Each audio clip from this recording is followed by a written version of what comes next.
The HCF and LCM of two numbers are 50 and 250 respectively.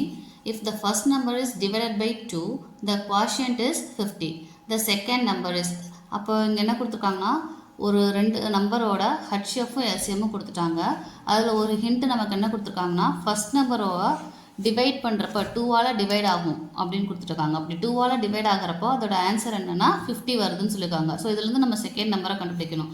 அப்போது LCM is equal to 250, HCF is equal to 50. இப்போ first number என்னென்னு எடுத்துக்கலாம்னா x. First number is equal to x, second number is equal to y. So இப்போது எக்ஸோட value என்னென்னு கொடுத்துட்டாங்க, எக்ஸை வந்து 2ஆல் divide பண்ணுறப்போ நமக்கு 50 கிடைக்குது. அப்போ which implies x is equal to, இதை கிராஸ் ப்ராடக்ட் பண்ணோன்னா 100.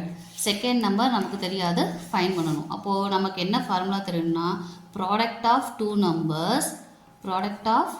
two numbers is equal to product of their LCM and HCF.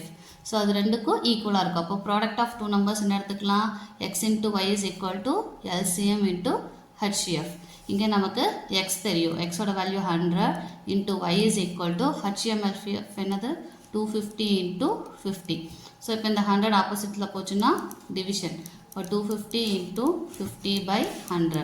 So இந்த ரெண்டு ஜீரோக்கு கேன்சல் பண்ணால் 25 5s are 125. ஸோ அப்போது செகண்ட் நம்பர் வந்து 125. ஸோ அப்போ ஆப்ஷன் சி தான் ஆன்சர். உங்களுக்கு இந்த ஃபார்முலா தெரிஞ்சதுன்னா போதும், நம்ம இந்த கொஷினை பார்த்ததுமே கண்டுபிடிச்சிடலாம். So first number divide by 2னா எக்ஸ் பை 2, அப்போது எக்ஸோட வேல்யூ 100. ஸோ இது ரெண்டையும் நம்ம மெமரியிலேயே என்ன பண்ணிடலாம்னா 5 0 0 கேன்சல் பண்ணிட்டு 525s are 125ன்னு ஆன்சரை ஃபைண்ட் பண்ணிடலாம். ஸோ இந்த ஃபார்முலா தெரிஞ்சால் நம்ம இந்த ப்ராப்ளமை மனக்கணக்கிலே போட்டுடலாம்.